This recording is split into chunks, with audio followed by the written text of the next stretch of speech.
अनंत विचार न्यूज मध्ये आपले स्वागत। बोला पुंडली गवरदेव हरी विठ्ठल, श्री ज्ञानदेव तुकाराम, पंढरीनाथ महाराज की जय।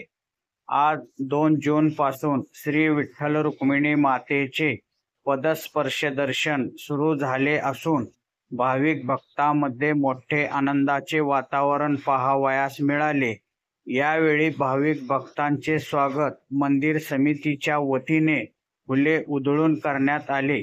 यावेळी श्री विठ्ठलास महापूजा करण्यात आली।